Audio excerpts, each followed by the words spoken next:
All right, welcome back to the channel. It's your boy Fanon, and in this video, we are right back at it with another very fun press conference between Errol Spence Jr. and Terence Crawford. And in this one, man, we got a winner. All right, I usually do not do this, but I'm doing it this time. We got a winner.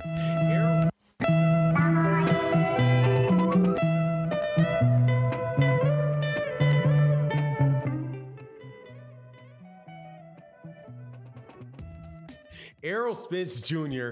won the battle of the smart ASSs in this press conference.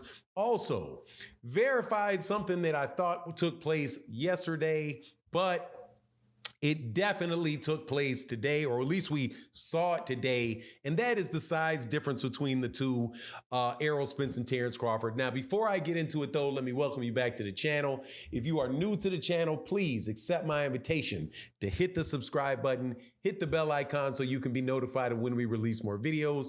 And if you are a longtime subscriber and supporter of the channel, thank you so much for your continued support. Man, that press conference was a whole lot of fun.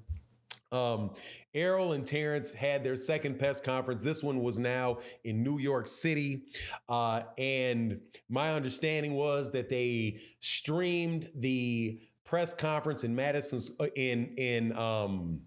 in Manhattan, in Times Square. So a whole bunch of people got to see it live and in person in New York City. Bunch of people on in the live streams that watched it this afternoon, but just a ton of fun. Couple things took place, man.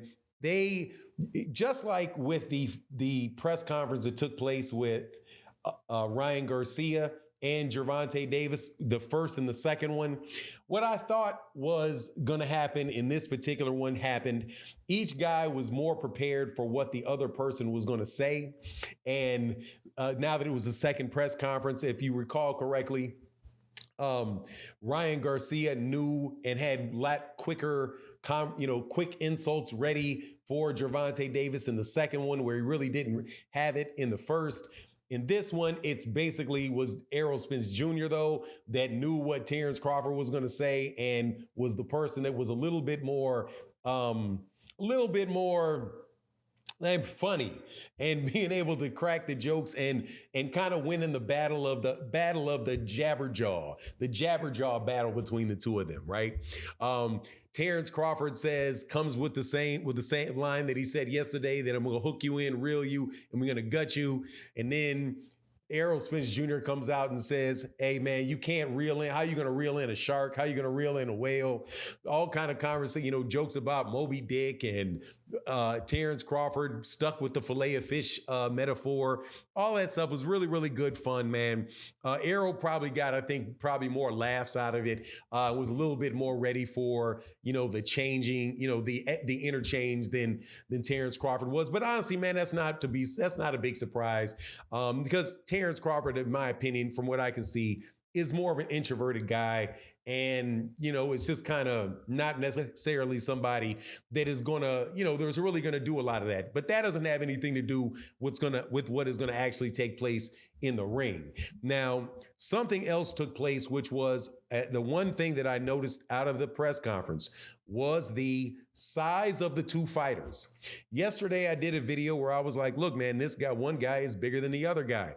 Errol Spence Jr. looks like he's significantly bigger than Terence Crawford does. That's what it looked like to me. In this particular, and after I stated that, a bunch of people came back and said, no, it was Errol Spence Jr.'s shoes. He had dress shoes on and the like. So no, the height difference is not what we thought it was. Well, in this particular weigh-in, Errol Spence Jr. came in tennis shoes. Terence Crawford was in tennis shoes. And the height difference between the two was virtually the same as it was yesterday. So I don't really understand why people would think that that's not the case. One guy has been at that weight class his entire career at 147 pounds. He's definitely a guy that could be fighting at 154. Matter of fact, I do believe he began his career at 154 for the first couple fights and then moved down to 147. So I mean, what do you expect, man? I don't think that that's anything that shocks Terence Crawford or anybody. It should really be shocking to anybody else. For me, it was just interesting to see, yeah, Errol Spence Jr. definitely has the size advantage of him. Now, as far as the arm reach, which I spoke about before in a previous video, from the pictures and from what I can see, their arms look like they're about the same length. Terence Crawford may have slightly longer arms, right? I know that one is listed as 74 inches, the other one is listed as 72 inches, and it can be what it is, but that's just kind of what I make of the size of those two fighters. One thing that I think if it winds up taking place in the fight, and the fight is similar to the exchange that they had today, you're not going to get Errol Spence. You're not going to get Terence Crawford to back down from Errol Spence, and you're not going to get Errol Spence Jr. to back down from Terence Crawford. And even if one guy may be having the advantage for 1 second or another, the other guy is going to come, right back in it. Errol is the guy that I got winning the fight. I like how Errol continually shows respect to Terence Crawford and is very clear. He's like, man, I don't think you're going to be easy money. I think you're going to be a difficult fight, right? Where Terence is saying things like, look, man, yeah, I'm going to knock him out if he gets out of line. I mean, and Errol responds like, man, I'm going to get out of line. It's not even going to be a question. I've been getting out of line my entire life, and ain't nothing going to change in this fight. I'm going to get out of line with you. So, I mean, all in all, man, it's just something that makes the fight all that much more exciting. It seemed like both guys in the press conference were more comfortable than they were in the last press conference. So I see that, and that's going to be it. That's it for the press conferences. There's going to be a bunch of interviews and all that stuff coming out after it. And then we'll see and hear probably a lot less for them for the next 6 weeks. 6 weeks from now is the big fight, July 29th.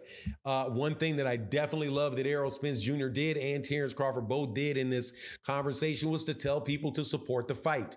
And look, man, it's very, very important for you to support the fight, to pay for the fight. Don't steal the fight, right? And Errol told a story about how he was selling T-shirts and how expensive his T-shirt was. And somebody complained to him about the T-shirt being too expensive. And he was like, look, man, you may buy I'm not sure what the name of the shirt that he said, buy one of these very expensive designer shirts for $800, $1,000, and you're going out wearing them to parties and all that good stuff. And you don't have a problem with that.